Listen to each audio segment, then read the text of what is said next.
Good evening, race fans, and welcome to tonight's coverage of the Area 51 Super Speedway Xfinity Series here on green, white, checkered tees. Second race of the playoffs here. Looking forward to getting into this one, having some issues with OBS, but I think we are back live now, so apologize if there was a little bit of a hiccup there. But so again, my name is Boomer Logan here at Green White Checker TV, and I've got Matt Wagner alongside me. Matt, how are you doing here tonight? We're doing pretty good. We're just chilling. Kind of I wish it was 65 degrees where I'm at, but it's a nice little lovely temperature of 32 degrees outside. Yeah, absolutely. It's a little chilly here for both of us here in Tennessee, but you Oh, can put yeah. whatever temperature you want in the sim, which is kind of nice. Yeah, I'm freezing cold actually where I'm at inside my little sim room, but I fired up the PC. The PC does get pretty warm, so yeah, it shouldn't take long.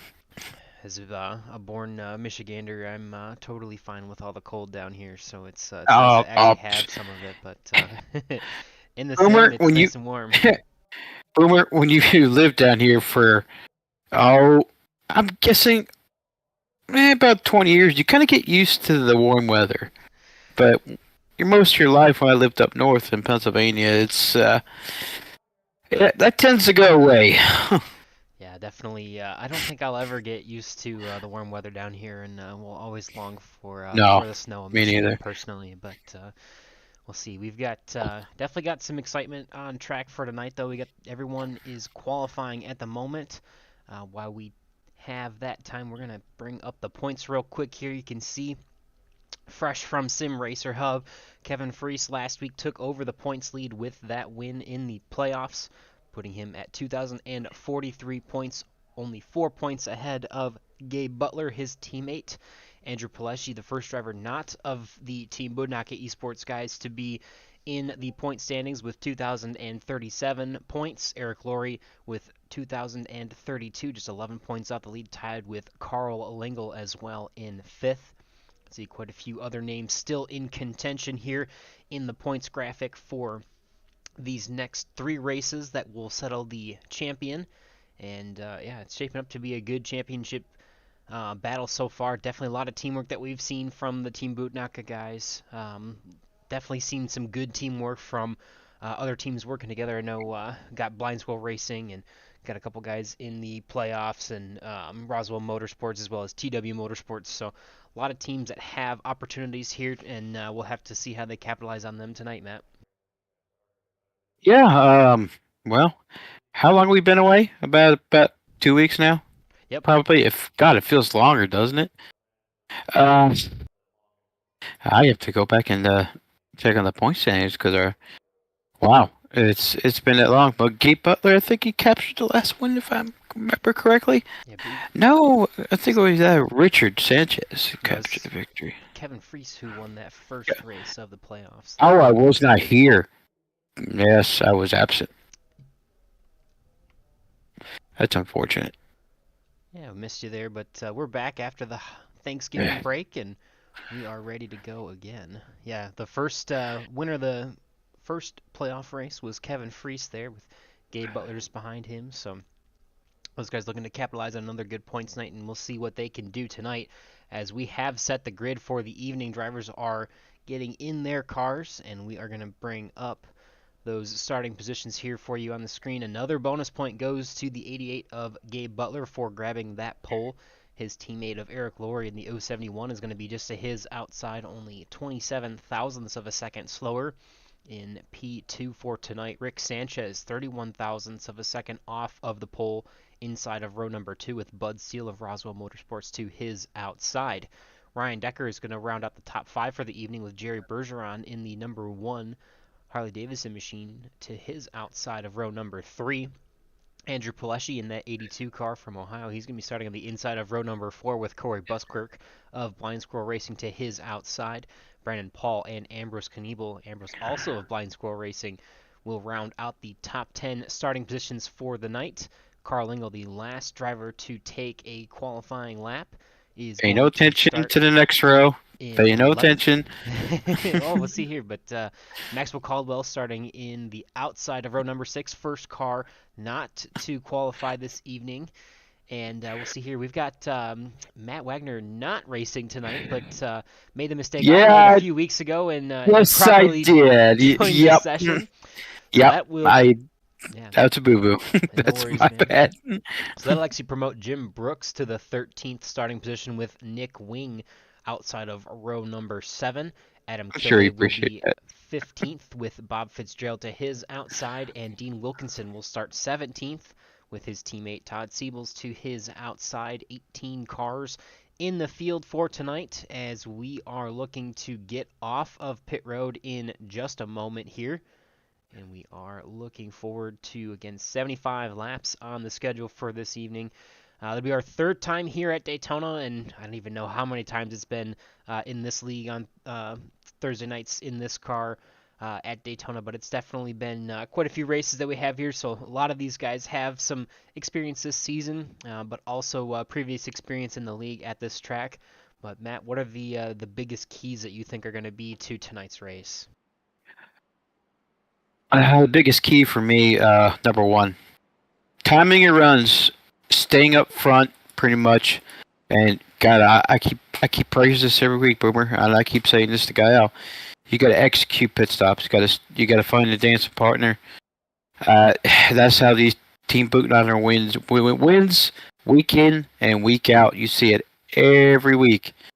And these guys got to stay connected to one another. You can't have any mistakes. That's the big thing. Definitely. Also, well, actually, you know what? I'm going to add one more thing. The truck series we run on Sunday are a little bit more easier to push. These cars are not as more friendly as they are, but you got to be careful with your pushes. So. Yeah, they've actually gotten through their first or second race of the playoffs now in the Sunday series, so they are definitely well into their playoff battle and championship battle on Green White Checker TV here again on Sunday nights there in those trucks. So there's a lot of action here on Green White Checker TV throughout the week. I love the Obviously, truck. yeah, appreciate We want everyone. to we want to race the truck. You know that, right? You want to race the truck? Race the truck. There you go.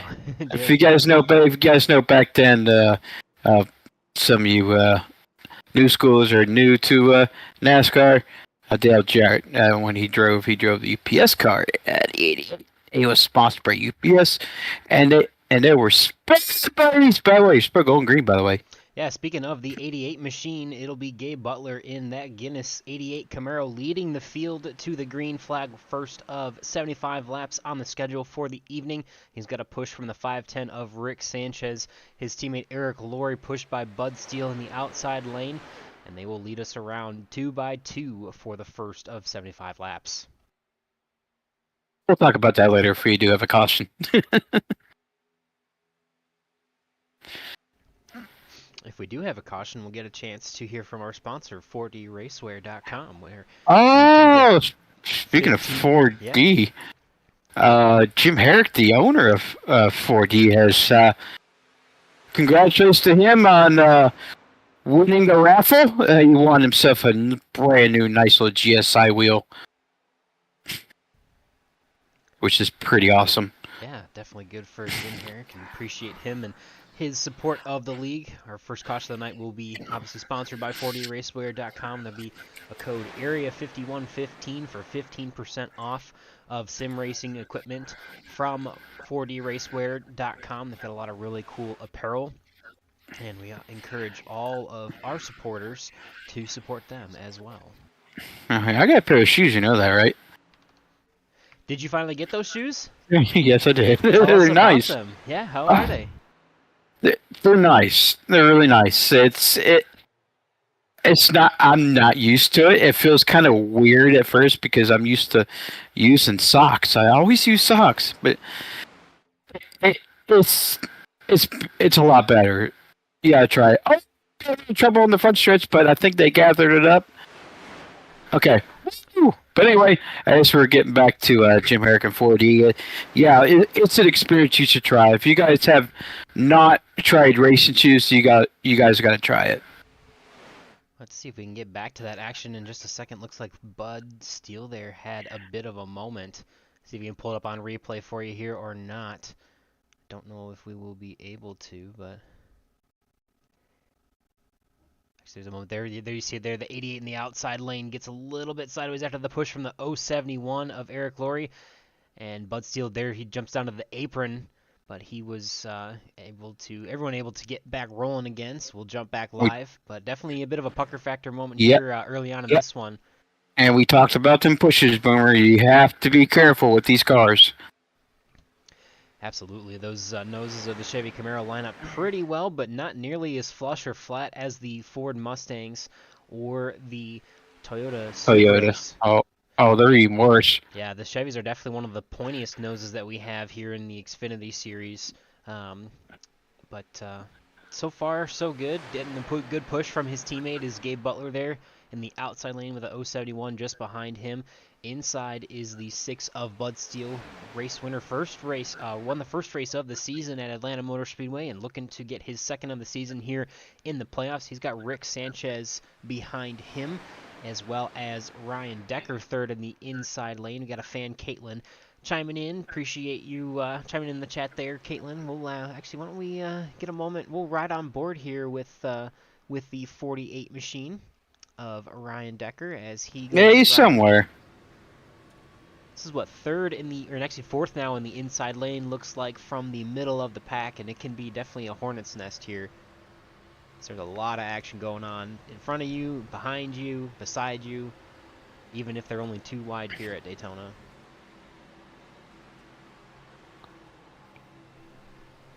And you can see the speed there as they come through the tri-oval, almost 190 miles an hour. Ryan holding a very pretty wheel early on in this one and just kind of hanging out there well inside of the top 10. Just waiting to click off some laps and see what kind of moves he can make to improve his spot.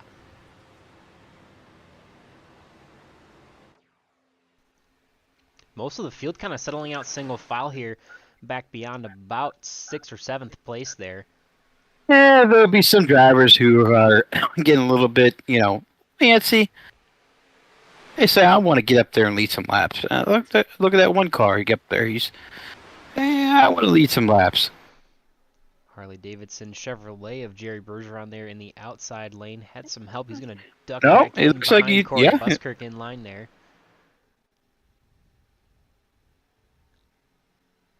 Single file. Yeah. I'm really surprised.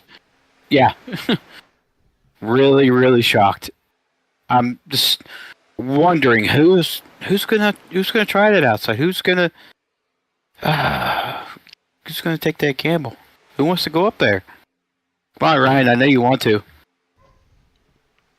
As of right now, it's Gabe Butler who's settling for the lead. No, we have a taker. Jerry Bergeron's going to try again to make that outside lane go.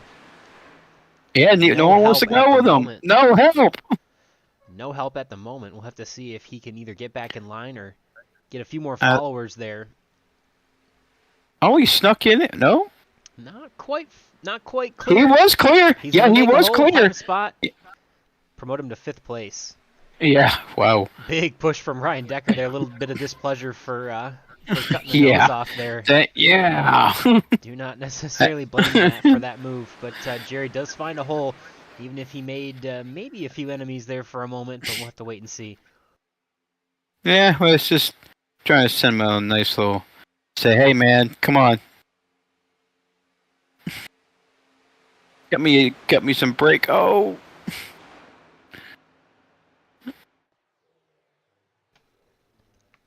Still single file, still led by Gabe Butler, 10% of the way through this one. And we've got at least another 10 laps or more before the first green flag pit cycles were to come out.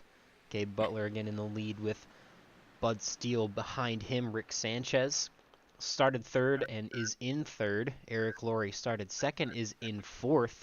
Jay Bergeron started 6th, is in 5th at the moment. And nobody really climbing or falling really too much. Yeah. Technically, Adam Hmm. Kilday is our highest climber at the moment, up 3 spots from his qualifying position of 17th, but pretty status quo so far in this one, and not a lot of action, just a lot of riding around and kind of waiting for things to mature and see what happens. Yeah, he's actually my teammate there Saturday nights when we do the truck series, when I do my super speedway racing, and he's captured the championship on Saturday. So kudos to him. Great guy. I got to know him a little bit better on Saturdays. Um, Looking forward to him to make charges toward the front here. I don't. Maybe he kind of interested Nick Wing to get up there because he does race a little bit on Saturdays.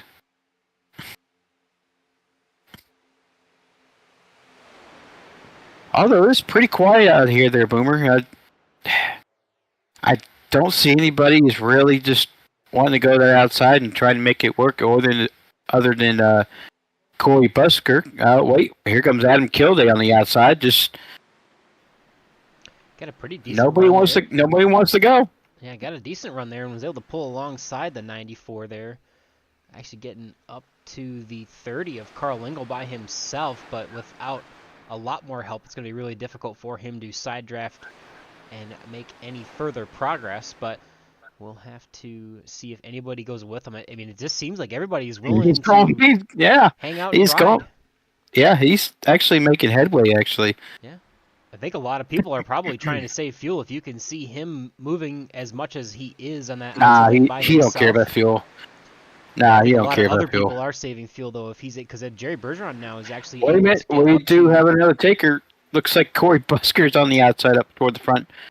And nobody wants to go with him there, Boomer. Yeah, Jerry Bergeron there, first car in the outside lane now. He's made his way up to the actually falling back to the 4th spot now, running slightly out of momentum there, but who knows? The 85 machine should be able to get up to him, or the one will fall back to the 85, and hopefully they can start working together, but they're the only two that are trying something other than the inside line at the moment. And that's what I like. Yeah, because everybody's checking up on the bottom, just forcing that outside, is getting more runs. Here comes Adam Kilday there, Boomer.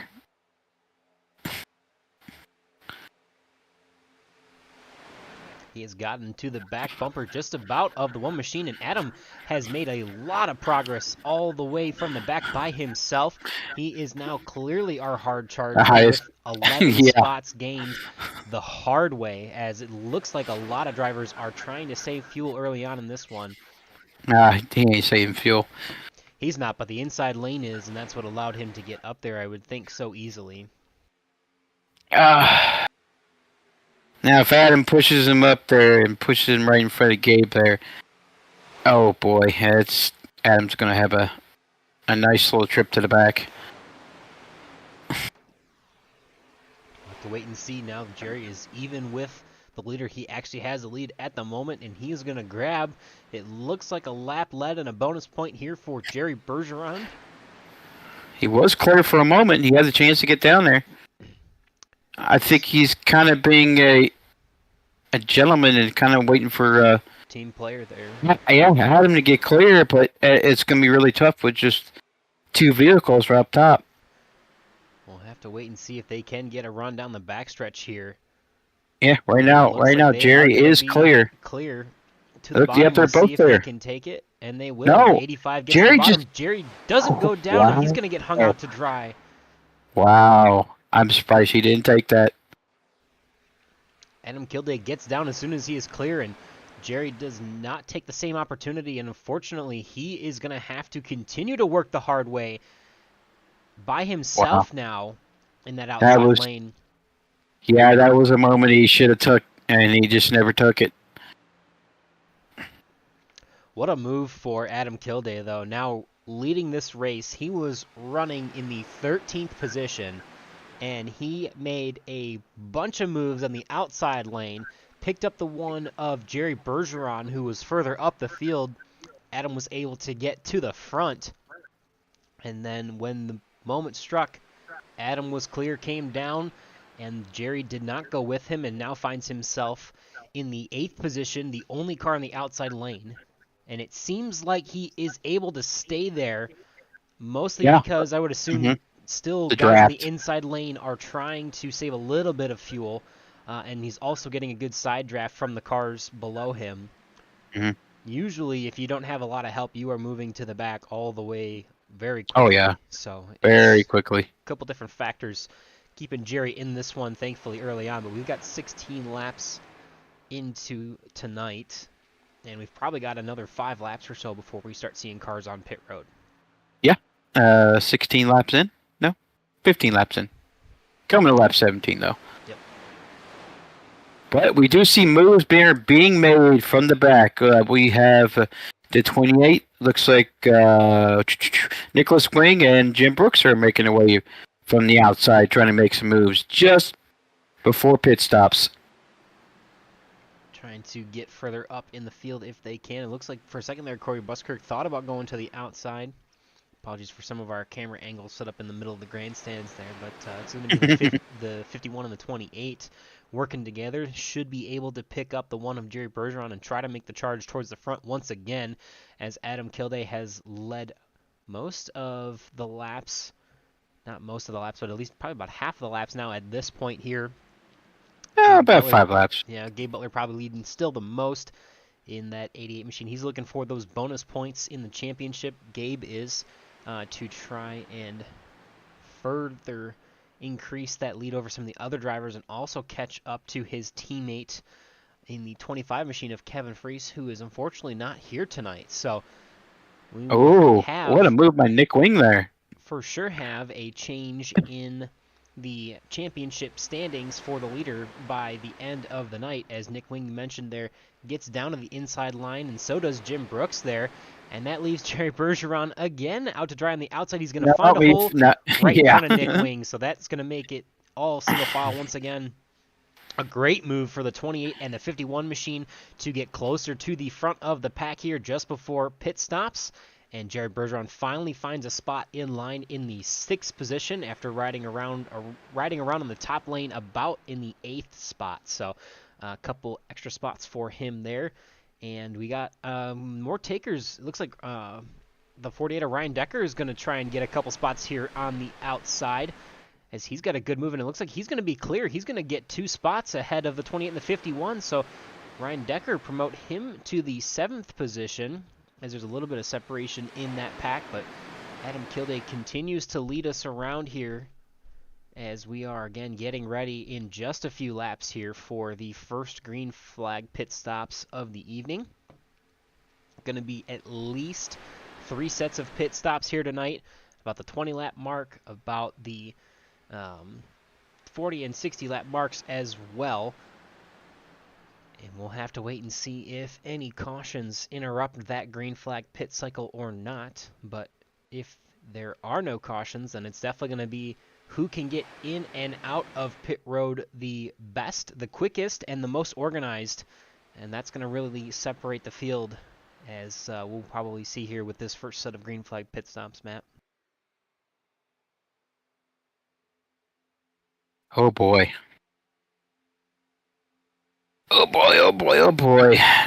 I think we're maybe coming in next time by. That's pretty much what I projected.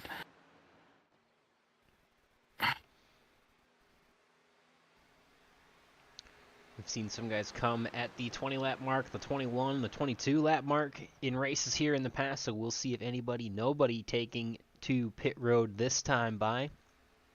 It's definitely going to be a bit of a dance to make sure you can get on the brakes as hard as you can, as late as you can, without speeding or spinning the car out. And it definitely is not as easy as it sounds when you're going from about 180, 190 miles an hour to 55 mile an hour pit road speed limits. So going to be a lot faster than getting off the off ramp on the interstate on your drive home, or any drive anytime you're on the highway. It's definitely a bit of a difference going from these speeds down to 55 miles an hour versus going from 70 miles an hour to about 45, 30, whatever on the highway. So it's going to be a bit of a dance here as we won't see anybody taking this time by. We'll have to go around at No, least once more before we get takers. I'm surprised. Adam Kildare continues to lead us around the inside. Everybody settling for their positions for now as we are getting ready for the green flag pit cycle.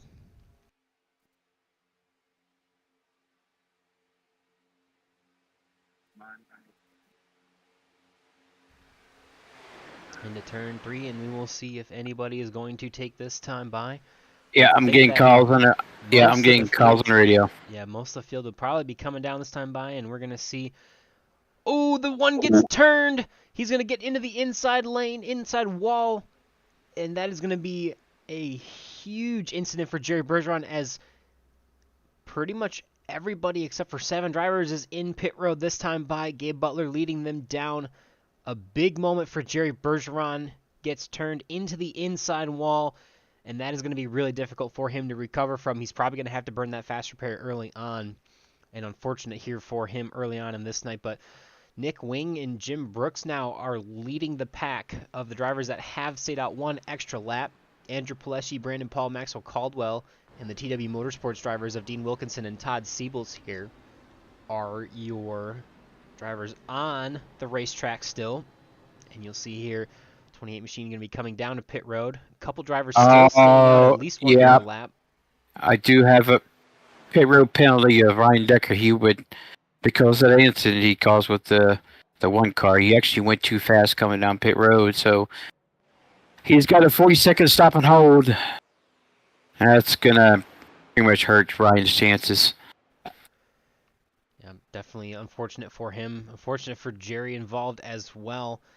Jerry is back out on track. Ryan's still being held a couple seconds as he gets out of his pit stall finally from the penalty.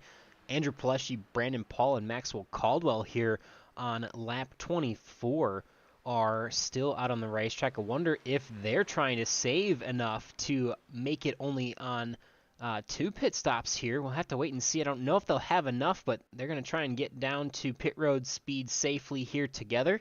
These 3 working together as teammates, trying to see what they can do in the playoffs here, as they are the last 3 to pit. We're going to pick the lead pack back up as you see Gabe Butler just passing Nick Wing at the beginning there as we faded back to the backstretch. And you see a little bit of a gap there between the 28 of Nick Wing and the 48 of Ryan Decker, who is now 1 lap down to our lead pack. Thankfully, the only car 1 lap down at the moment here, as it looks like we're actually going to be catching Jerry Bergeron, I think, in a moment here. Jerry all by himself, and will probably be caught by the field very quickly here. But we got a car off in the grass. The 03 of Brandon Paul gets loose Oh boy. off of pit road. As you see there, some of the last to pit there, they're going to join the field further on back. So that's Maxwell Caldwell and the 82 of Andrew Pileshi, who are going to join together in line. Brandon Paul way off the pace in the back and going to have no dancing partners in the draft. But the lead is going to be resumed They're gonna have by... some dancing partners there, partner. Yeah, it's going to take a minute to get there, but we're going to resume with Gabe Butler back in the lead. Eric Laurie, Bud Steele, Rick Sanchez, and Adam Kildare here in this lead pack. Nick Wing making some improvements on time to this pack here, so should be able to catch them in that 28 machine. And then again, Ryan Decker will be the first car 1 lap down. And we'll have to go back another 3 seconds or so to the second pack, led by Andrew Pileshi with Maxwell Caldwell and Todd Siebels and Dean Wilkinson in this group here. Everyone through 15th, from 7th through 15th, is in this group.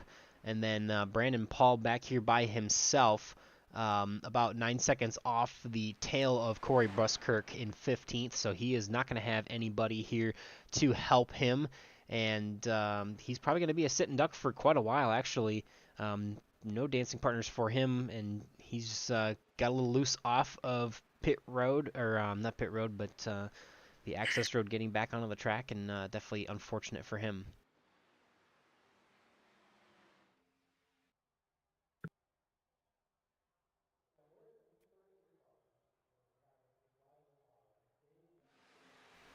And look at that. Look at the space between.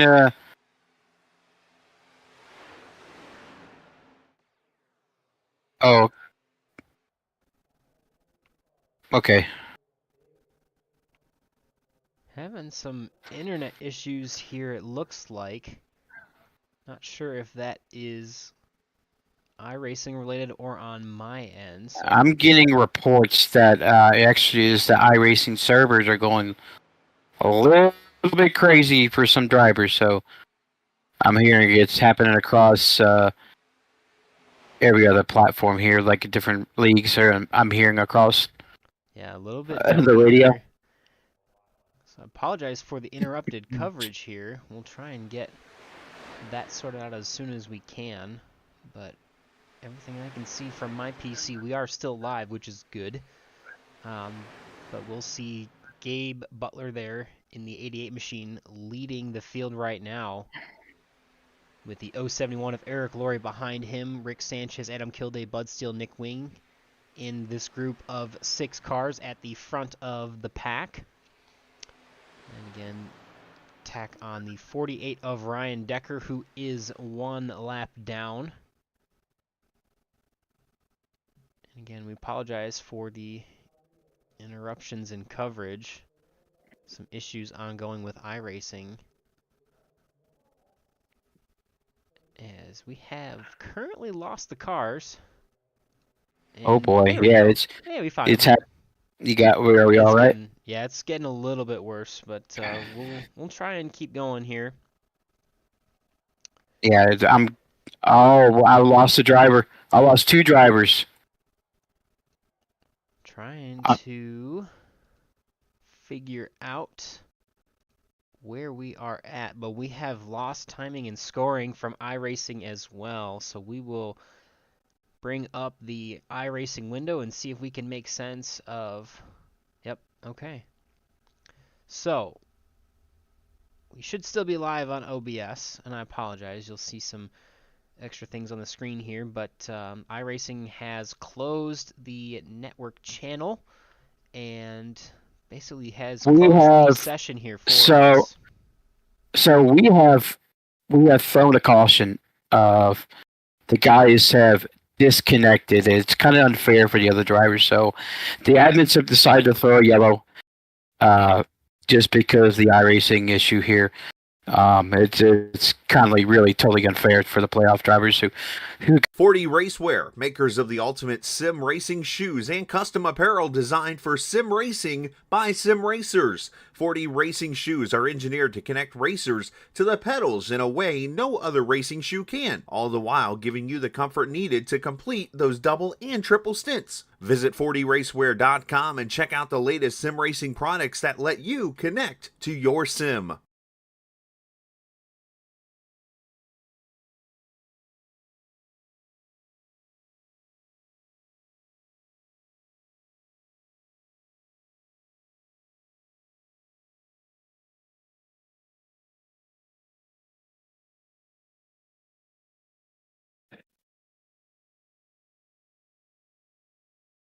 So we did mention cut off Matt there for a second, but we're just trying to get some stuff restarted. You saw the commercial from 40racewear.com. Remember, there's a 15% discount to all Area 51 League members and friends. So that Area 5115, Area 5115 can be used at 40racewear.com for that sim racing apparel.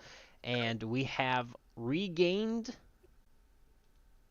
looks like regained our connection to iRacing, and we are throwing the yellow flag, which should allow everybody to get back on to into the service, and we'll re-rack them and stack them. But our first caution due to some unforeseen iRacing issues at lap 32 here.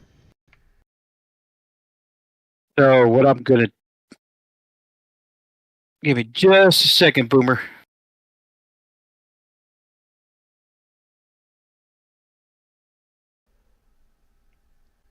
So we will be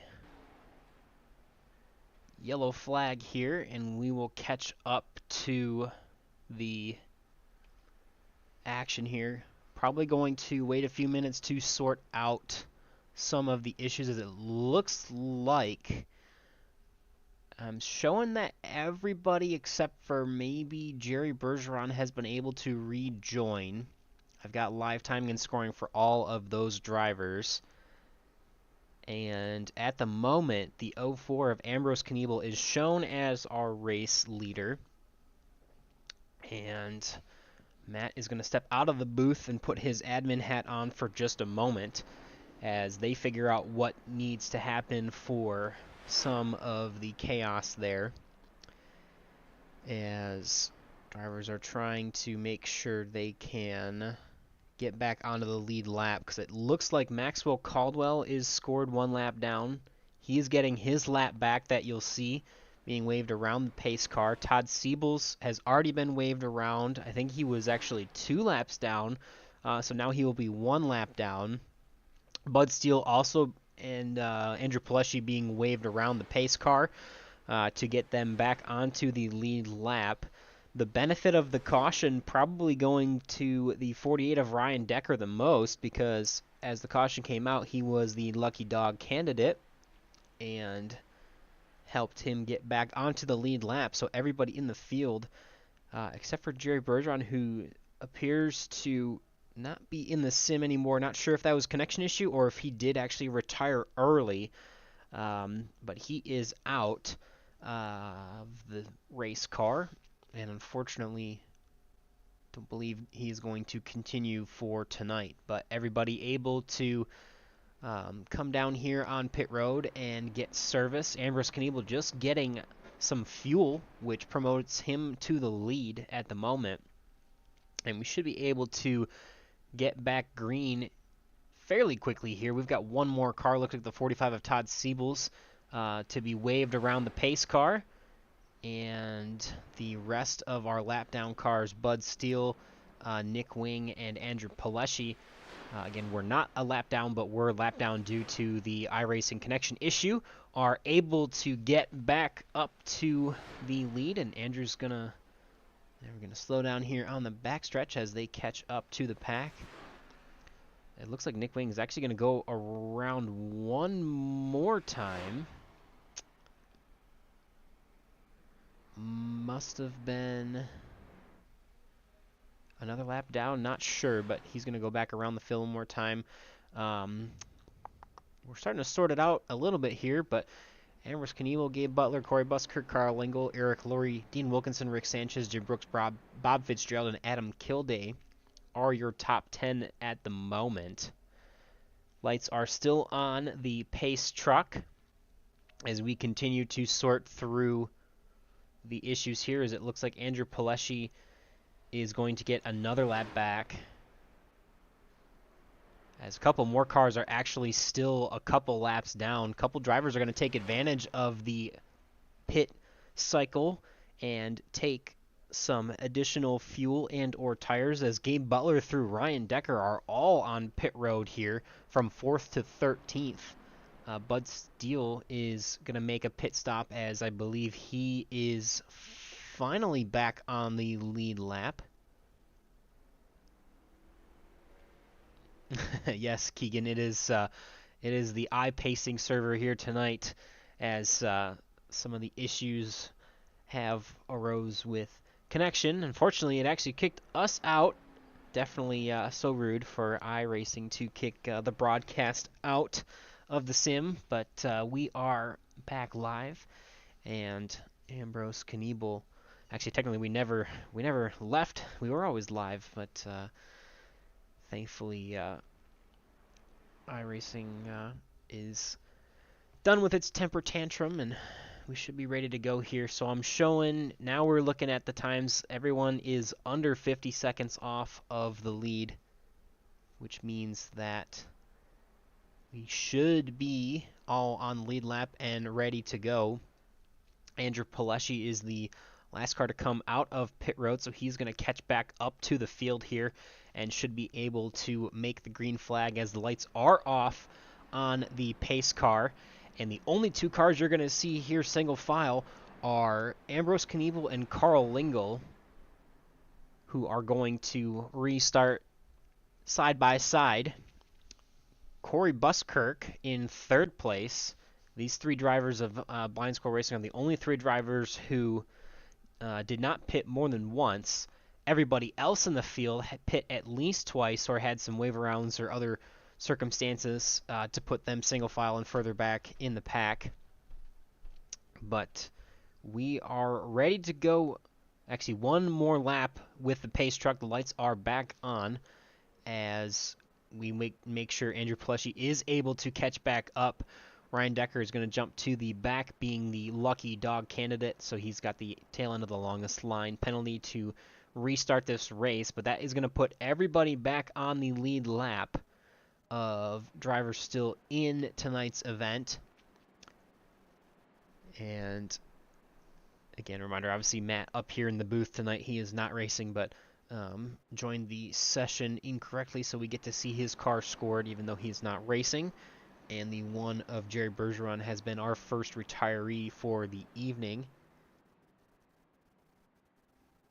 as should be good to get rolling here.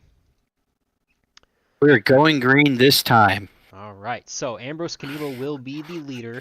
Again, Carl Lingle will be to his outside. They're two of the three drivers that only pit once or were not waved around the pace car.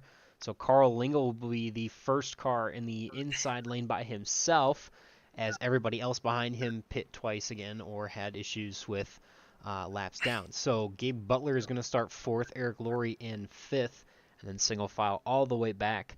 Everybody in the field that is still in this race is now again on the lead lap, and we should be ready to go with 40 laps to go here, Matt.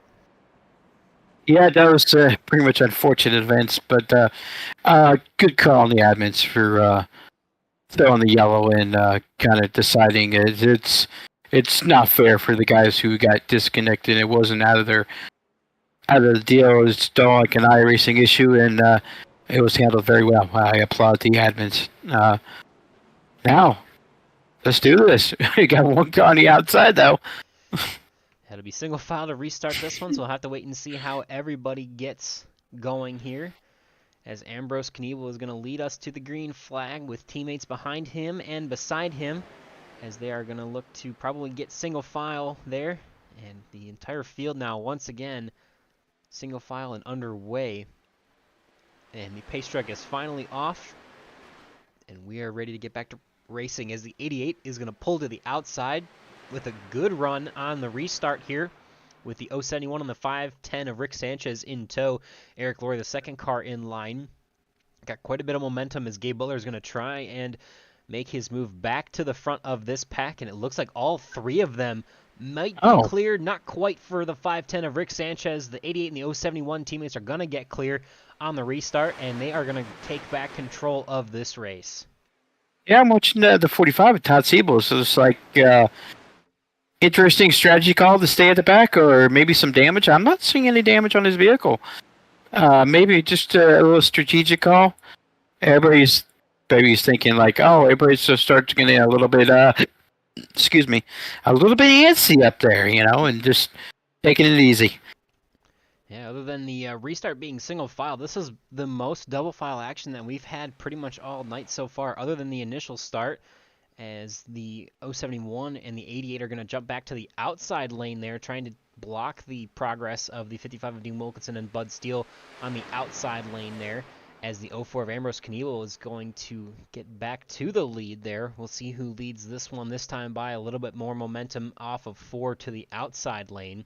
But we are single file pretty much all the way through the pack now, as the 88 is going to jump back down to control the inside lane, get another lap led, trying to seal his candidacy for the most laps led for the evening here, as the 071 of Eric Laurie is going to be side by side with him, pushed by, the 510 of Rick Sanchez, as they are working side by side 5 rows deep through the pack. Everybody again on the lead lap after the caution thrown for the connection interruption issues, and And props to the admin team for fast acting and making sure everybody has a level playing field. Obviously, had a couple extra yellow flag laps than we may have preferred, but everybody gets a chance to be back on the lead lap and continue to compete in this one, and that's more important than losing a couple laps under yellow flag, Matt. Yeah, especially in this nothing you're doing. And Rick Sanchez has pretty much been on a heater lately. He won 2 of the last 3 races, including Thursday and Sunday, and kind of wants to stamp, keep on the roll, as you would say. Trying to see what he can do there. He is now third in the outside lane as Gabe Butler picks up the outside lane once again with teammate Eric Laurie in the 071 pushing him. Ambrose Kniebel and Carl Engel in the inside lane still there from the restart, making progress there, or just trying to hang out in the inside lane as that outside lane continues to go back and forth, and Gabe's going to come back down and rejoin the inside lane as he gets clear of Ambrose.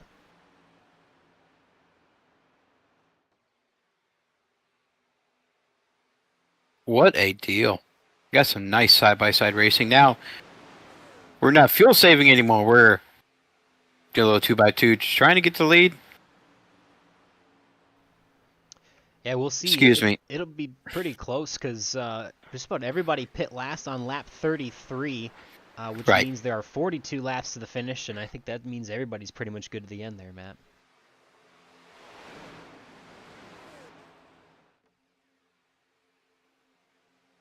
I'm kind of curious to see if Rick Sanchez can push Eric Laurie to the lead. You know what? Hats off to how about that 04 Ambrose. He's happened to had a couple of races that have been bad luck, but look at him sitting there in second spot. Now he might take the lead here. Gabe Butler continuing to go up and down inside to outside lane as he's trying to control as much as he can of this race, and that gives a chance for Ambrose Kniebel to continue to try and lead a lap here or there, but Ambrose still doing a really good job with his 2 teammates lined up behind him, just kind of settling in fairly quietly and trying to have a solid night tonight here at least through the middle stages of this one. We're just past halfway now as Gabe Butler's going to jump back down in the inside lane, Matt. Yeah, no, he's just controlling his late race, controlling his destiny here. Now, I just wonder if that 510 can push that 071 there. I was just had not enough momentum there, Boomer. And that 55 is just way off his tailgate there. It's just can't get up there. Not enough momentum there for the 071 to get to even with the 88, his teammate, but there are 2 Team Bootnaka Esports drivers on the front row at the moment. The 510 of Rick Sanchez pushing the 071 in the outside lane. Dean Wilkinson in the 55, third car in the outside lane with Adam Kilday, fourth car in the outside lane. As the inside lane still mostly controlled by Blind Squirrel Racing's Ambrose Kniebel, Carl Engel, and Corey Buskirk, with Gabe Butler. Nice to see those guys up there. It's nice to see those guys up there, but unfortunately, there's a big roadblock by the it's got the 88 on the side of it. Yeah, Gabe going to be doing everything he can to try and stay at the front of this pack through the rest of this race. The 55 machine jumping to the inside lane with Bud Steele and Jim Brooks, and the inside lane further back. Pretty much everybody else behind them single file. Todd Steele is working the outside by himself towards the back, but not a lot of progress for him in that 45 machine. Everyone in the back of the pack just trying to hang on and make the best of what could be some late race chaos coming, but we've got another 10 laps or so before the next green flag pit stop is due, and Eric Laurie is trying to get back up to the front with the help of Rick Sanchez and Adam Kilday in that outside lane as the 071. Oh, a little bit sideways for the 04 of Ambrose Kniebel. Why he kept it off the wall? Look at that.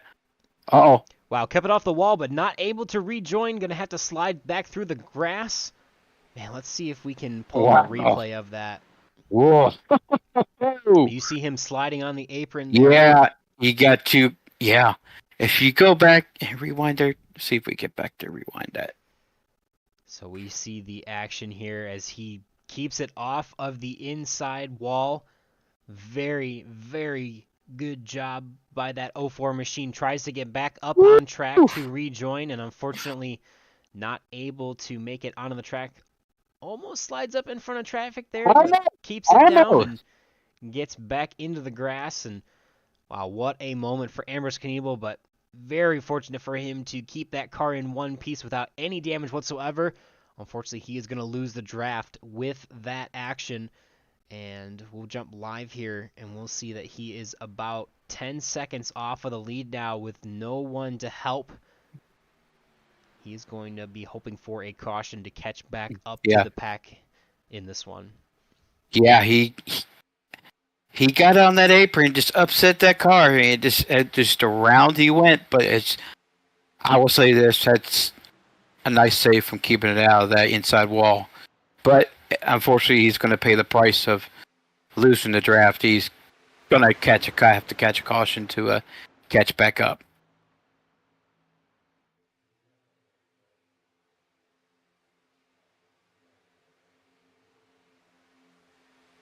Gabe Butler continues to lead and still continues to change lanes. If I can put on the right camera angle for myself here. See Corey Buskirk working that type line, trying to get the 30 car of Carl Lingle to give him a push. Somehow, they're going to have to beat Gabe Butler. They're going to have to use teamwork to beat those guys every week.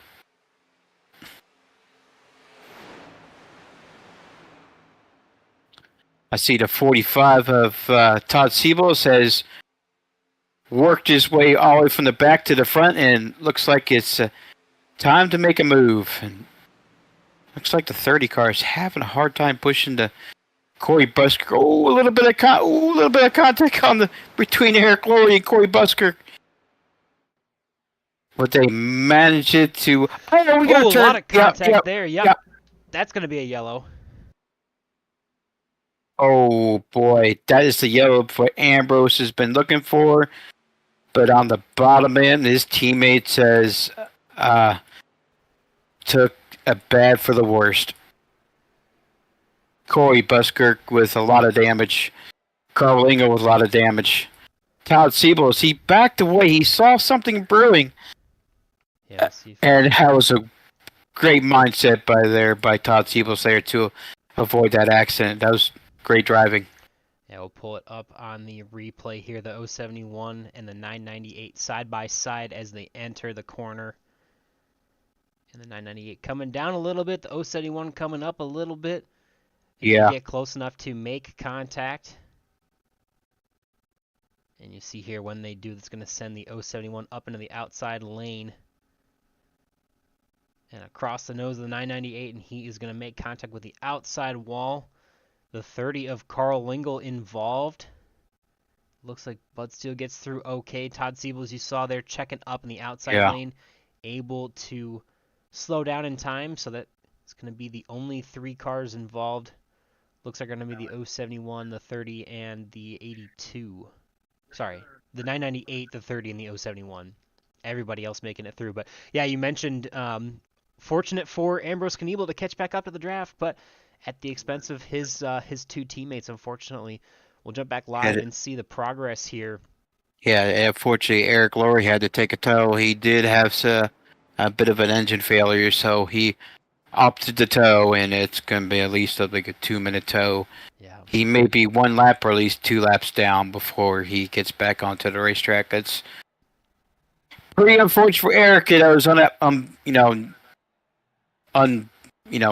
of his control there. That's restrictor plate racing at its finest. So yeah, unfortunate. oh man. Yeah. So we'll see Gabe Butler, actually Dean Wilkinson rolling through the pits by himself, not taking any fuel or tires, but if you assume he's going to probably pit on this second lap here and maybe try to stretch it to the end here, not sure, because it will be lap Excuse me. 52 actually by the time we get back green. So Yeah. Dean rolling through pit road. That way, if you pit on the or on the second time, but not the first time, you do get a penalty. So Dean just rolling through, and he's gonna grab some fuel on the second time by, as I would assume probably the rest of the field will. Yeah. Unless they want some track position, but honestly, it's kind of a double-edged sword. If you stay out, Yeah. you're gonna be in the front. You're gonna have less fuel. But to keep that track position, you're going to have to be full throttle. But if you pit, Yeah. then obviously if you pit, you won't be at the front of the field, but you should have enough fuel to get to the end. So we'll have to wait and see what the strategy is here. But yeah, Dean taking advantage of the track position, knowing that probably most of this field is going to come down this time by as well. But we'll see if There's yeah. that strategy. It only really works at Talladega. So if you want to lead a lap, the start finish line is at Talladega's after pit road. So Daytona, yeah, I'm not really in favor for it, but Talladega, if you want to lead the lap and you just want to roll through the pits to try to get a lead lap for that extra bonus point during the playoffs, yeah, I would recommend it. But Yeah, Dean that's what should Dean wants to do. So Yeah, Dean should still be able to get the lap led here, especially if everybody else comes down pit road. no, no, it looks like And Gabe's staying out along with Sanchez and them. so Gabe and Rick Sanchez are going to stay out, and Jim Brooks is going to stay out as well. Dean Wilkinson leading the charge down pit road. He is actually going to pit this time. Adam Kilday, Bud Steele, Carl Lingo, Andrew Pileshi in, and the rest of the field. So the only three that did not pit this time by were Gabe Butler, Rick Sanchez, and Jim Brooks, which, again, we mentioned is kind of a double-edged sword. So you see Right. 25 laps to go on the ticker. It's going to be 24 by the time we take the green flag. That's definitely the longest that we've seen anybody stretch fuel, and they were definitely not leading when they did that. So I'm really curious as to this strategy here for the 88 and the 510 as well as the 51, because they're Right. going to have one lap less fuel. Even under caution may not make a ton of a difference, but definitely makes some bit of difference. And you'll see a lot of these guys trying to save as much as they possibly can. And you'll see again, because all these drivers pit the second time, that we will have to have most of the field in the single file formation on the inside lane. The only car in the outside lane will be Rick Sanchez for this restart, Matt. Yeah. I'm sorry. I apologize. We have a little bit of conversation over the radio. You can't hear that. So yeah, these guys on fuel, it's gonna be really close. Trying to make it to the end of the race, but we'll wait and see, as you would say. But I like the call that you guys who came down pit road for the topping off of fuel. But you look and see Gabe Butler on the apron of the racetrack trying to save as much fuel as he can. We will wait and see if they have enough to save for the rest of the race, as we have a couple cars jumping on the line from a checkup here. But we should be pace truck off and ready to get back under green, as the 88 of Gabe Butler is going to get up through the gears and make our way back to green flag action with 24 to go. One car in the outside lane is the 510 of Rick Sanchez, who's going to hope to get down fairly soon, yeah. as the freight train is forming in the inside Yes, lane. it is. Couple helpers, though. Adam My Kilday in the 85 my teammate. Yep, he's going to Those guys are my teammate. Yeah, those guys are my teammates Saturday night. So them working together is like peanut butter and jelly. So we'll as you would say, I have to wait and see. Some more teammates there is the 82, the 94, and the 03 working together tonight. They join in the outside lane. Haven't seen much of them at the front of this one.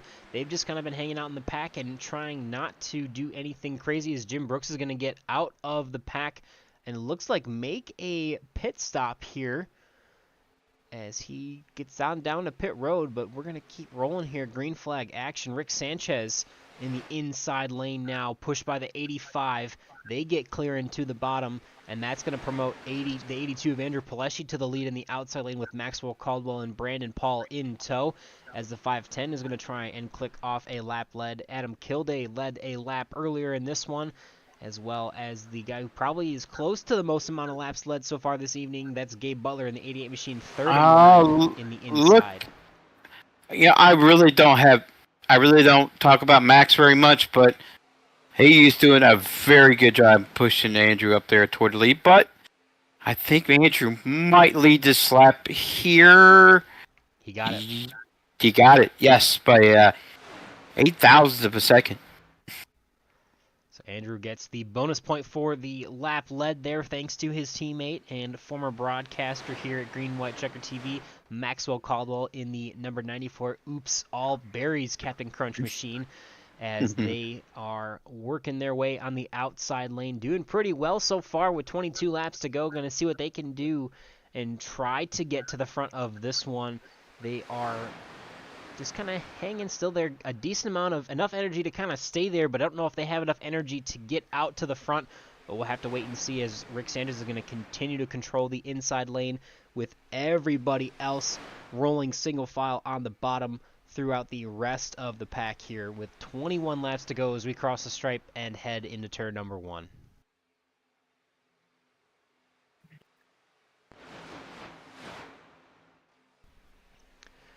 Been our first chance of the night, or second chance for a restart here. Why don't we do a little crank it up here, Matt?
As the late, great Ken Squire once said, sometimes you can let the action speak for itself. It doesn't need any words as a broadcaster.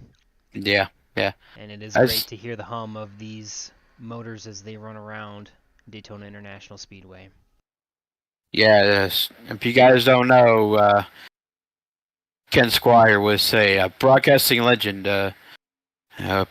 Passed away. It was last week there, Boomer? I think it was last week, Boomer. Yeah. He was a legend in his time. Great broadcaster at CBS, and you watch that Daytona 500, you just hear his name.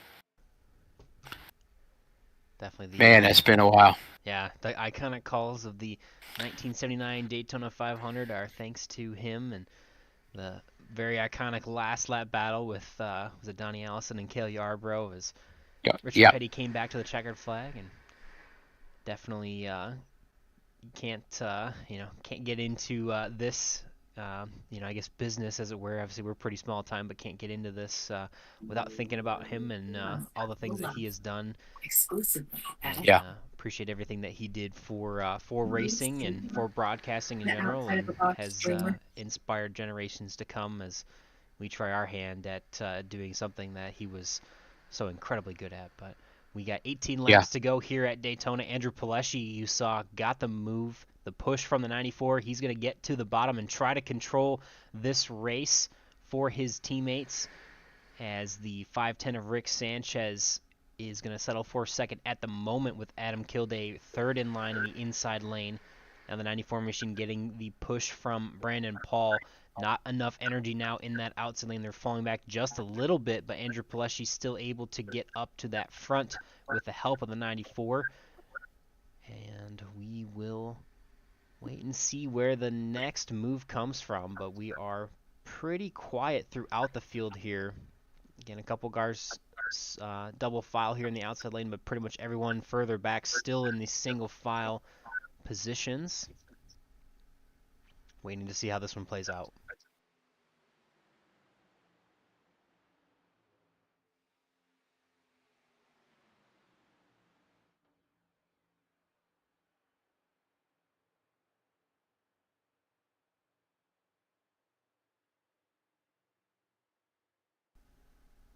So we'll have to wait and see. Everyone pretty much pitting last at lap 50. Rick Sanchez pit at lap 49 as well as Gabe Butler, and they are able to draft, but they are probably maybe 70 to 80% throttle most of the way around the speedway. So they are saving a little bit of fuel, but Andrew Pileshi not saving much. And we did see Andrew Pileshi was one of 3 cars that was able to stretch 24 laps in the first green flag cycle with the help of the 94 Maxwell Caldwell and Brandon Paul in the 03 who have been running together. As we see here from the helicopter cam, they are Andrew Pileshi in the inside lane, Maxwell Caldwell full throttle in the outside lane, leading that line with the 03 of Brandon Paul helping him. So we'll have to wait and see who can actually make it on fuel. It's going to be tight, but we have seen drivers go 24 laps. I don't know if anybody is going to pit because, I mean, if you pit now and a caution never comes out and people can make it, then obviously you lose out on quite a bit. So I think everyone, if they are going to have to pit, is going to come very, very late. But rest assured, most of these drivers are going to be trying to save as much as they can throughout the rest of these 14 laps we have left, Matt. You know, I usually know Maxwell being a fuel guy, kind of fuel saving, but if I see Max up there racing, I'm probably thinking maybe fuel is not an issue to him. Because he went, 23, 24 laps? That's including the pace lap. Oh, Maxwell was going to get jolted up to the lead. Look, with a big push by Brandon Paul there, but Brandon's going to get hung out to dry there. That's pretty much the price you got to pay for helping somebody. I hate to say that, but it is what it is. And it seems like a lot of drivers are still trying to save fuel, so they are kind of bunched up, which helps the 03. Could even see the 94 and the 82 trying to back the field up just a little bit so they can get their teammate around the outside here. Could be a plan, but we'll see if. I mean, it definitely seems like a lot of people are trying to save, and we have seen a lot of guys in the outside lane be able to make some progress there. As the 03 is going to do it by himself here. Definitely see the 94 as you see a lot of stack up further back in the pack. Indicative. Oh, look at that. Indicative of the fact that a lot of cars are saving, as Ryan Decker is going to try and make a move all the way to the front here, taking advantage of a run with a lot of guys trying to save fuel at the front here. But the 03 of Brandon Paul with the move is able to get back to the front as his teammates were trying to slow the field down to get him back in position. And we'll see if Ryan Decker here in the 48, it looks like he's saved enough fuel. He's saying it's go time, and he's going to try to get to the front of this one. Is there a little bit of contact? The 82 and the 510, we are still rolling though. Yeah, that was a little bit of a moment there. Looks like the 510 was trying to draft with the 82 and got a little bit off the racing surface there, but they were able to maintain control here. But look on the outside. About 8 cars back. Look at Nick Wing in that 28, that Texaco Havoline. I think that's a Ricky Red scheme, don't get me wrong there. He's going all the way up to the front. Look at this. Look at the run.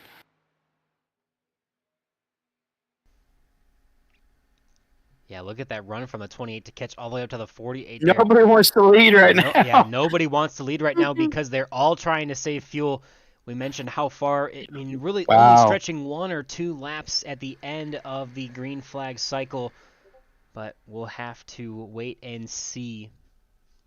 But the 48 and the 28 are taking charge, and they are up at the front of this one, and Ryan Decker saying, it's go time. I've got enough fuel. I'm going to lead this race and see if I can go and win it.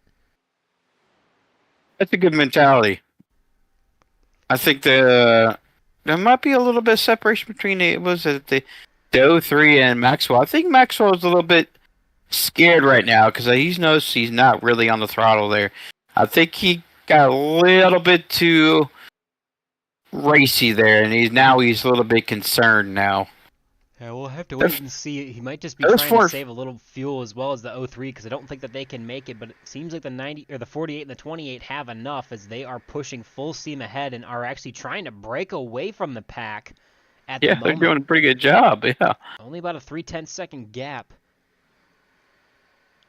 So not enough to break away from the pack, but definitely enough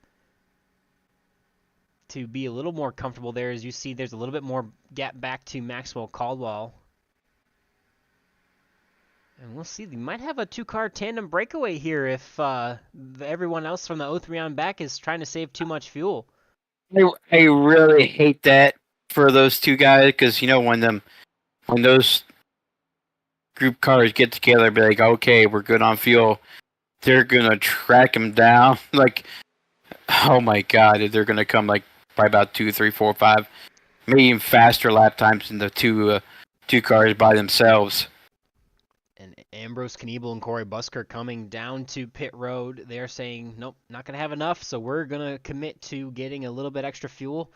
And they are going to have enough to the end, but they're going to be about half a lap or more behind the rest of the pack by the time they get back up to speed. But they do have drafting help, which will be an advantage for them. Look at that outside there, Boomer. But the 6 car and the 55 of Dean Wilkinson. Todd Siebel's in the 45. Wow. And Bob Fitzgerald as well, yeah. Bob? Yeah, I love old Bob. They're trying to make their move. They're trying to say, hey, you know what? I think we've got enough fuel too, so why don't we go for it with 8 laps to go here? And Gabe Butler is still sitting back there. I question that. Did he burn too much fuel? Did he not pitting that extra lap is kind of halting him from going up toward the front? Yeah, I think him and Rick Sanchez both, I think, yeah. I think that's what's pretty much halting them guys from going up more toward the front. So, wow, there's a big gap. That gap is maybe it had back in the old days. Might have like a 6 car breakaway there, Boomer. Yeah, and it's interesting now because they've actually caught the lap car of Jim Brooks. So Jim Brooks is currently scored as the last car on the lead lap as Ryan Decker continues to lead this one. The 28 of Nick Wing, Bud Steele, Dean Wilkinson, and Todd Siebel's your top 5 at the moment with 7 laps to go. And what a saving grace for Ryan is he is going to try and push as much as he can, the 51 of Jim Brooks, and try to save a little bit of his own fuel here and see if he can get an advantage. I mean, this is huge for Ryan Decker. I think if he needed to save any bit of fuel, he's getting it. Yeah, this could be a race-winning move here, Boomer. You got your teammate a lap down. You kind of keep him as a buffer. I really think this is going to be a really, really good. He's going to sit nice and pretty toward the end of the race here, Boomer. In good position so far, with Nick Wing just behind him, a couple tenths off of his rear bumper. Then Bud Steele and Dean Wilkinson, Todd Siebel still your top 5. Bob Fitzgerald, Brandon Paul, Maxwell Caldwell, Andrew Pileshi, and Rick Sanchez your top 10. And all the way back in 11th and 12th, Adam Kilday, Gabe Butler, who have led a decent amount of laps tonight. Carl Lingle back there, as well as Corey Buskirk and Ambrose Kniebel, the 3 Blind Score Racing teammates, who are just chilling towards the back of the pack. And then we've got Eric Laurie actually finally rejoining the pack here, as he is quite a few laps down from that caution that last came out. We've got 5 laps to go, and we're going to see who has enough fuel to make it all the way to the end here. Ryan Decker continuing to push the 51 of Jim Brooks, as there's separation behind him to the front bumper of the 28 of Nick Wing, who's getting help from the 6 of Bud Steele, but lots of separation in a lot of these cars. The only 2 cars in about the top 10 that are really linked up pretty well are the 51 and the 48, as Ryan Decker is letting Jim Brooks push the front, or push through the air to get him some drafting help, helping Ryan save a little bit of fuel here with 4 laps to go this time by. I'm just kind of waiting. I'm looking more toward the back right now. I'm looking at the 510, the 85, the 88, the 071. When are they going to make their move? When is it time to go? Do they have enough fuel? Question mark. I think we're questioning whether anybody can make it at this point, but we'll have to wait and see here. I think because our leader did not pit during that pit cycle, Jim came down. Jim actually committed to pitting early to try and get a couple extra laps of fuel, and that's why you see him Actually, tail end Jim of got one lap. Jim got a black flag, but I can't figure out why he had to come in for a serve a penalty, Okay, yeah, and that's why you see him a lap down there.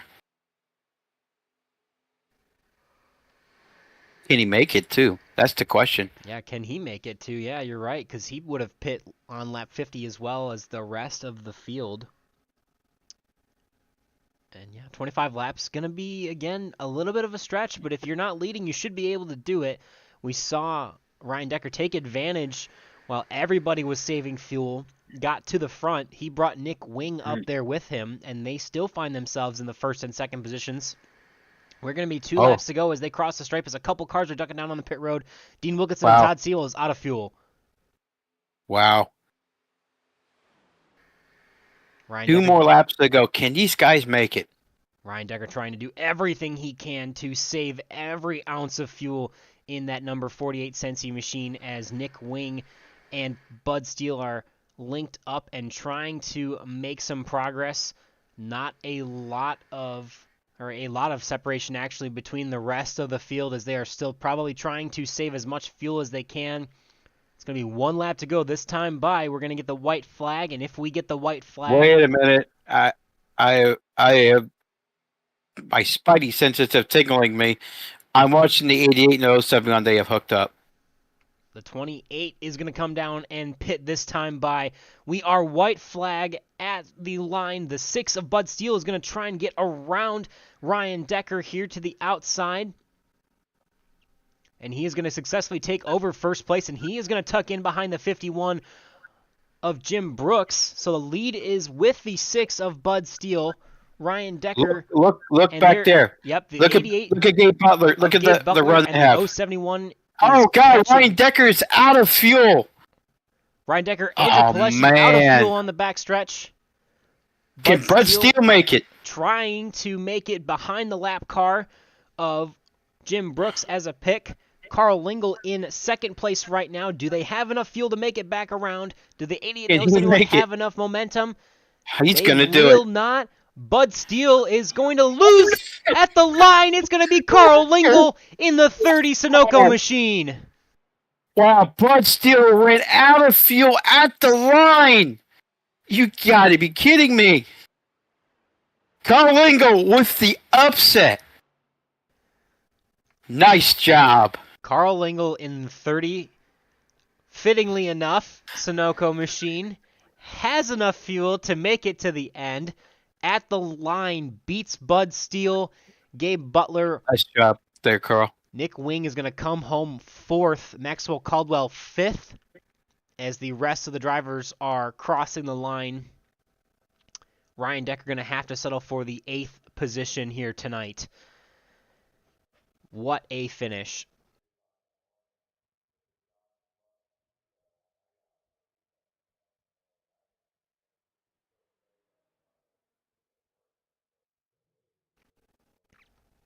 We are going to be underway in just a moment for driver interviews.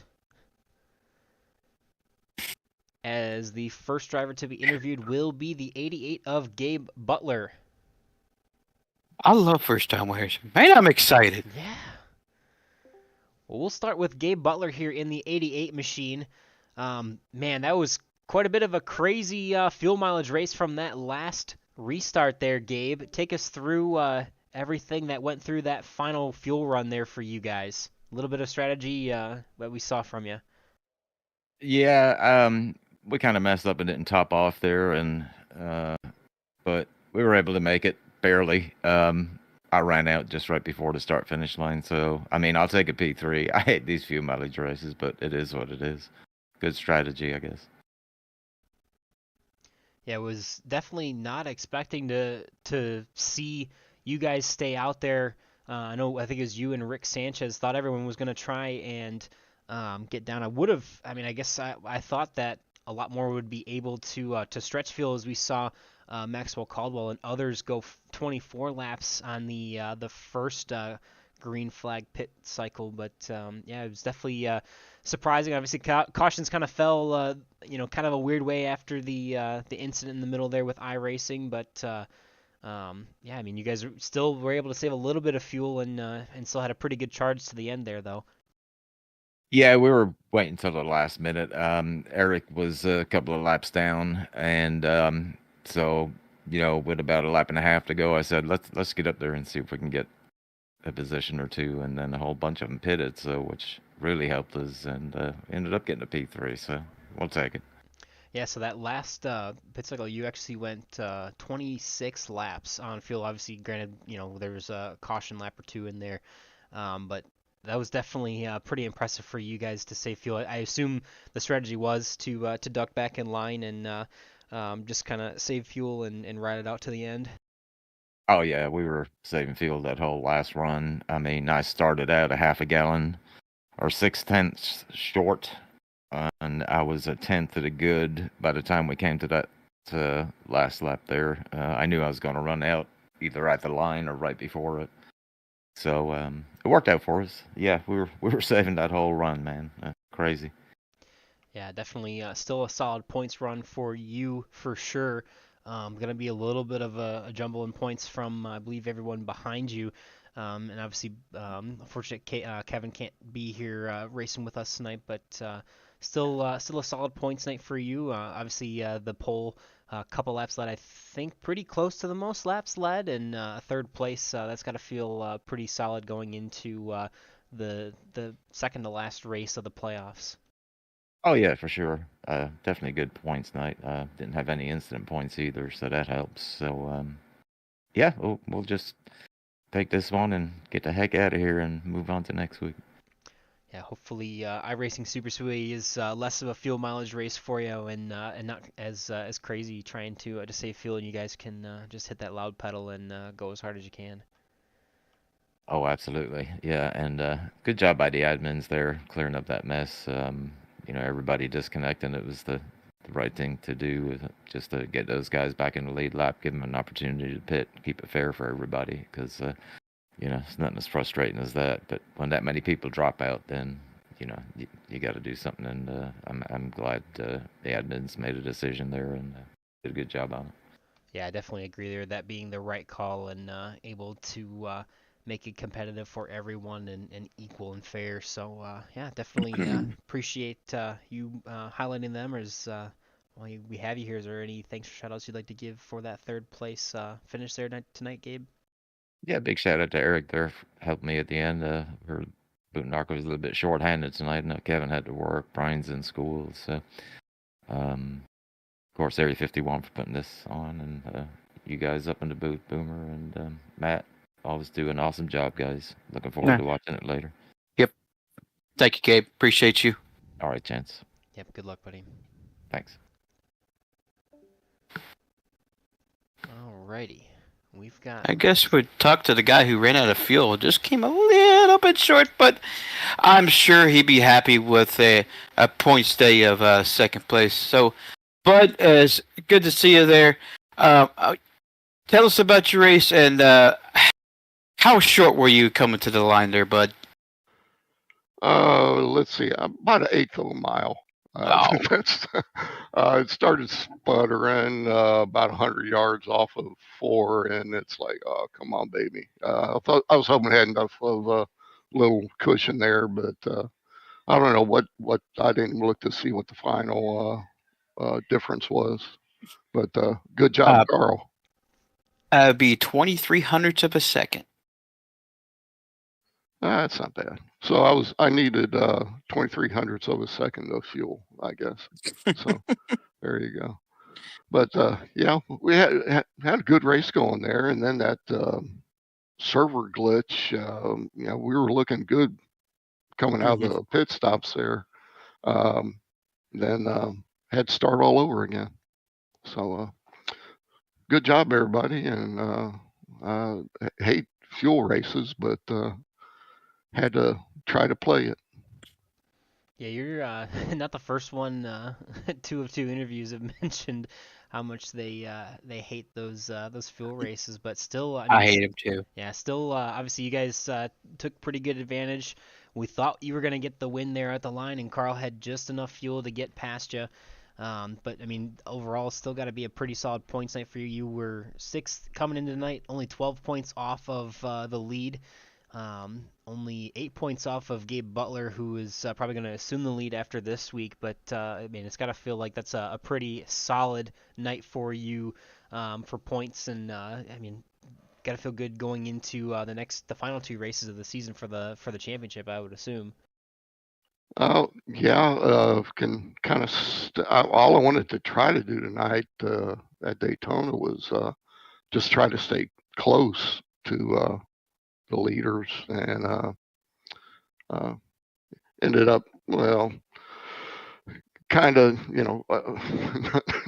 not the way that I wanted to, but we had to play the game, and we did, and looking forward to iRacing Super Speedway next week, and should do well there, I hope, and help in the standings there. Yeah, so before we let you go or let you give those thanks and shout outs, I want to ask one more question since you are deep in the playoff run here. Should be able to promote yourself a couple spots at least in the point standings. What do you think is it going to take for you to potentially win this championship here in 2 weeks' time? Finish ahead of Gabe in the last 2 races. That's a tough feat, but it can be done. Yeah. Yeah, done it a couple times, so just had to do it a couple times more and right. See how it plays out. Should be good though. Yeah, definitely looking forward to seeing how it unfolds and rooting for you, and hopefully see you get up there once again. But a solid night in 2nd place there for you, and want to give you a chance roll out that red carpet for any thanks or shout outs tonight, bud. Well, just really want to thank Jim for coming in and racing tonight. It's great to see him back on track and doing a little bit better. Both of us are recovering from COVID. I don't know if my voice is pretty rough still, so that's a nasty thing when you get older. So, but thanks to everybody here at Area 51 and everyone at Green White Checker, Boomer, Matt, Gael.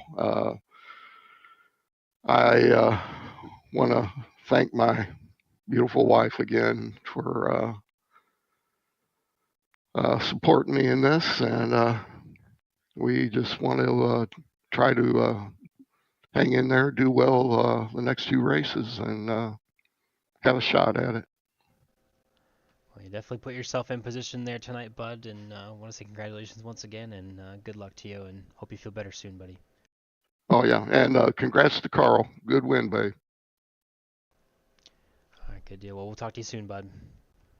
Thank you. Yeah, COVID's not a laughing matter there, but yeah, no. But there's one guy who's very happy right now. You want to talk to him? I think I do. That would be the driver of the 30, Carl Lingle here. Definitely surprised at the start-finish line to see you cross it first.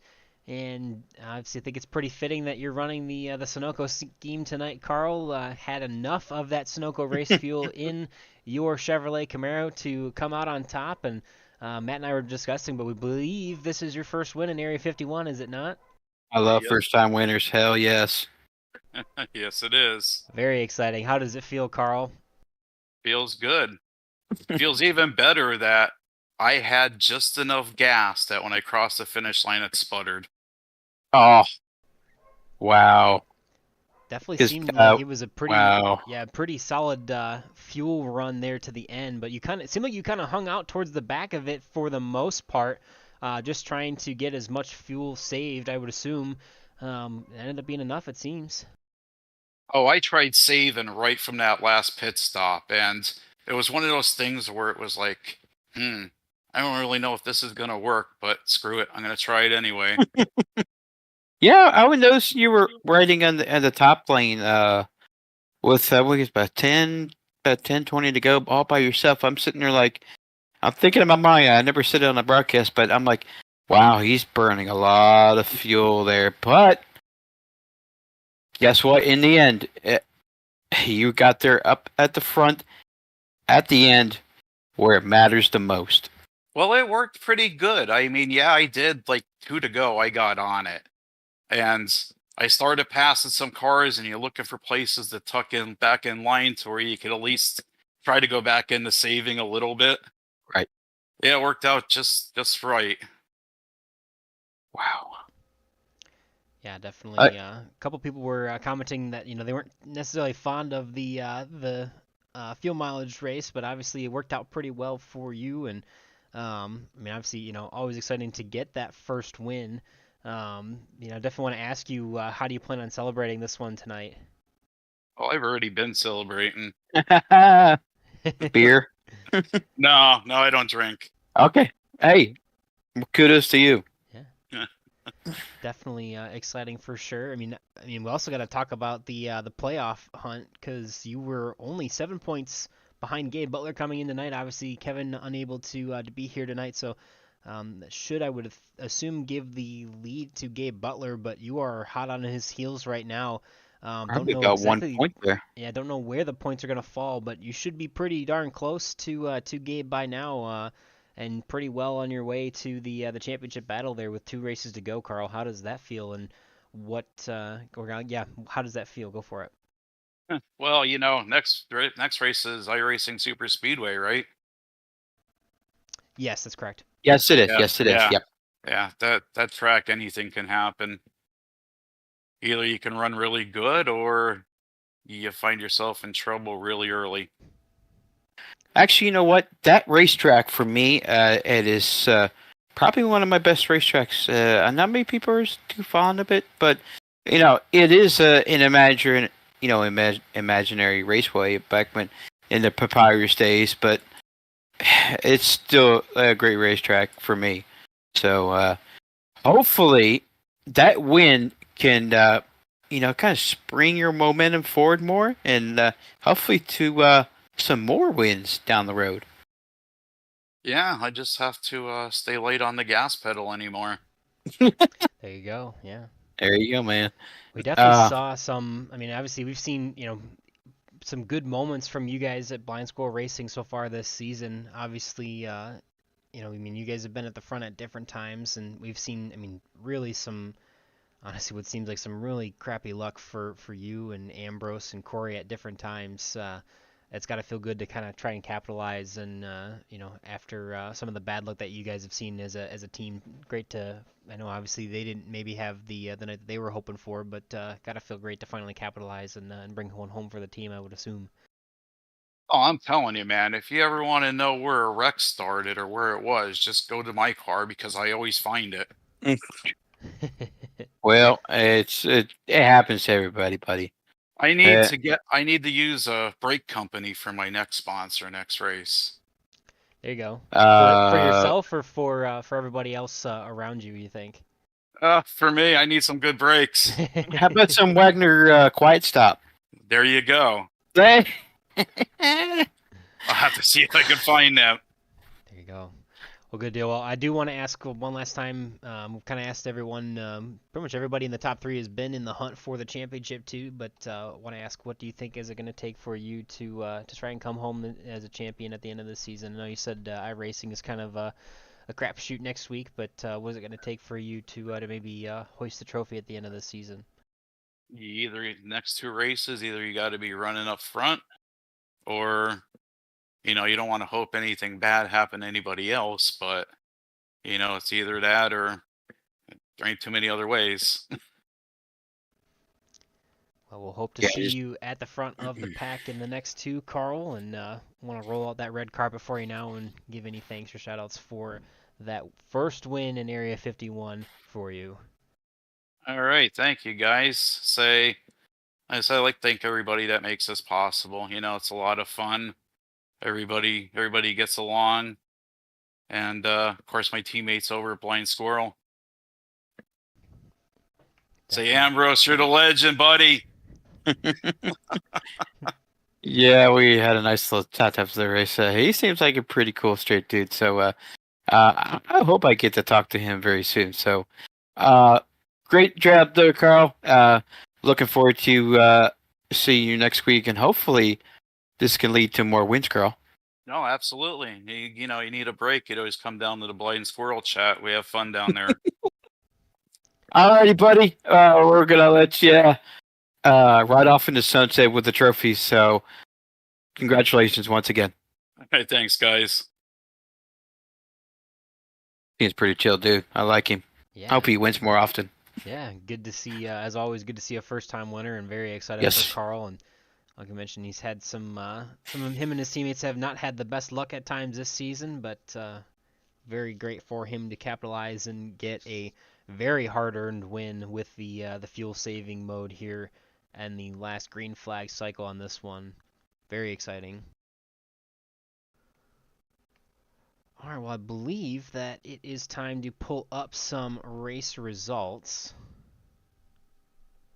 and go through the rest of the field. A lot of chaos here as most of the rest of the field was running out of fuel at the end, and we talked to Carl Lingle grabbing the win only 23 thousandths of a second over That's all Bud that matters. Steele at the start-finish line. Gabe Butler finishing 108 thousandths or 0.1 seconds behind them as he's going to come home third. Eric Laurie pushing him there at the end, but Eric, unfortunately, 2 laps down at the time. So he is further down the running order, but pretty much just about everybody else running out of fuel at the end of it. Nick Wing had that great move up to the front with Ryan Decker there. Nick had a little bit more fuel to hang on a little bit longer. He's going to come home in the 4th position. Maxwell Caldwell there in the 5th position in that number 94 machine. And Bob Fitzgerald, a pretty solid night for him. Good finish in that 08 there in 6th. Rick Sanchez was able to save enough fuel, had a lap more to save than everybody else in the field, him and Gabe Butler each, as Rick Sanchez is able to come home in the 7th position there. And Brandon Paul coming home in the 8th position with Ryan Decker, unfortunately not having enough fuel there after the late charge to try and gain the lead and win this one tonight, but going to have to settle for a top 10, unfortunately. Adam Kilday there as well in the 85 had a really strong run. Saw him come all the way up to the front in the very early stages of the race, lead a couple laps before the first green flag pit stop, and had a pretty good night, even though he's going to finish there just at the edge of the top 10. Corey Buskirk and Ambrose Kniebel for Blind Squirrel Racing there. They are going to finish in 11th and 12th. We saw Dean Wilkinson having to pit at the end of the race there, so he is going to finish in the 13th position. Andrew Pileshi also running out there on the last lap, and he is going to finish in the 14th position. Todd Siebel's first car 1 lap down. I believe he actually had an issue on pit road potentially when he came down, because he did come down originally with Dean Wilkinson, but he's going to finish 1 lap down, as well as Jim Brooks, who we saw the leaders there using kind of as a pick for the draft to get a couple of extra laps of fuel and try to stay out at the front of that one at the end of the race. So Jim definitely playing an integral part towards the end of the race. He will come home in the 16th position. And then Eric Laurie also playing an integral part in getting his teammate Gabe Butler up to that 3rd position. So not the night that he wanted to have after being part of the final caution of the evening. He's going to come home in 17th in the 071. And then Jared Bergeron, who was involved in incidents earlier on in the race, is going to come home 18th for the evening. And that will do it for the running order here tonight. So, actually, I'm sorry to interrupt you. I have an update on the point standings. With that win, Carl Lingle has pretty much put himself in second place over Gabe Butler, but he'll be trailing by 4 points to Gabe Butler then. Bud Steele will be behind Carl Lingle with minus 1 point to Carl. So that actually propelled Bud, both Carl and Bud. Andrew Pileski will drop a spot, but he's only 8 behind. Richard Sanchez, he gained 4 spots, but he's only 2 behind Andrew Pileski. And Maxwell Caldwell will be minus 1 point from Richard Sanchez there. It's pretty tight point battle there, Boomer. Carl with that victory there, now he's sitting only just 4 points behind him. It's going to be pretty tight for the next couple of races there, bud. Absolutely, yeah. And definitely bummed to see that Kevin Freese couldn't make it out tonight. He's going to fall 12 spots, Right. But Maxwell Caldwell gaining 5 spots in the championship standings. Rick Sanchez gaining 4. Carl and Bud also both gaining 3. Eric Laurie falling 7. Definitely going to be an interesting points battle that we will see throughout the rest of the season. We've got 2 more races to go. We've got no interruptions for the rest of the season. We had Thanksgiving last week, and hope everyone had a wonderful break and time off with family and friends, and hopefully safe travels. But we're back. We got the action this week and 2 more weeks before we crown a champion. Next week we'll be at iRacing Super Speedway on December 7th, followed by Talladega on December 14th to finish out the season. And should be a lot of action. Definitely, I mean, the championship battle is definitely getting tighter and tighter as it goes here, and I'm all in for it. Yeah, well, I'm curious what's going to happen here in the next couple of races. We'll have to wait till next week. Yeah, and you'll just have to tune in just to find out and see how it all goes down. But don't forget, we've got action on Sundays as well. The Area 51 Super Speedway Truck Series. They are going to be heading to iRacing Super Speedway this Sunday, actually. So they're ahead of us in the weekly schedule. So they'll be starting their 3rd race of the playoffs this Sunday, and we will start our 3rd race of the playoffs next Thursday. So 2 champions to be crowned in both series here on Green White Checkered TV and Area 51. I know also Matt wouldn't let me get away without saying that we also have a Tuesday night iRacing or IndyCar series, open wheel car series, I should say, as we have some issues with the licensing. We cannot currently broadcast that series, but that sounds like Hopefully that soon. might be changing soon. Yeah, so, that might be changing soon. We'll see. Yeah. This week we'll be at Kansas.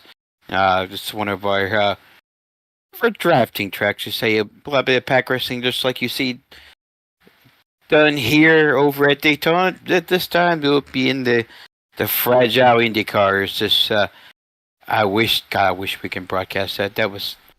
I haven't. That should be fun and exciting. Looking forward to it.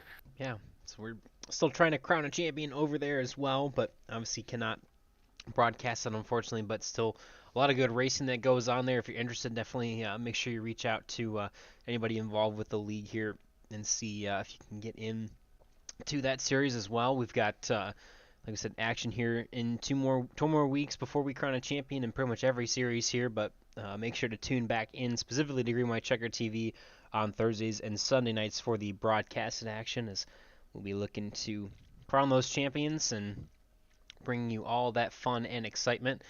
And yeah, I think we've hyped it up enough, but can't wait to get there and have some fun. And appreciate you, Matt, calling alongside with me. And I appreciate you. I just witnessed greatness just happen. Someone beat Gabe Butler and a first-time winner. That's like double the fun for me. Yeah, one of the probably weirdest races in recent memory. Obviously had the hiccup with iRacing servers, got kicked out of the session, and then got back in, and we got everybody back on the lead lap. And after the chaos of about lap 50 there, had a I will. Hmm.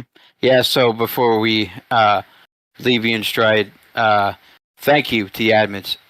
Thank you so much for letting these guys come back in the server, and it's all an iRacing ordeal. I'm just happy things got sorted out, and it was fair for everybody. I really do appreciate it.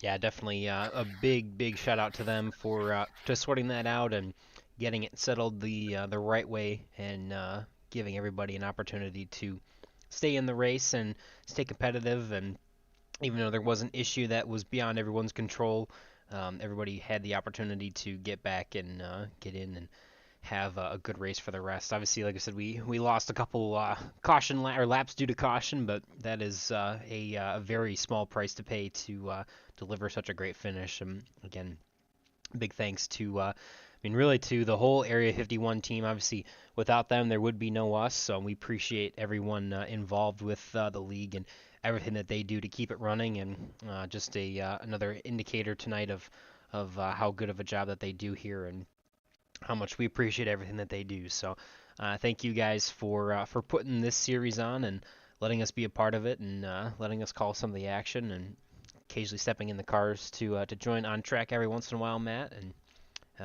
yeah, have a lot I of fun wish I with can it. join in this one.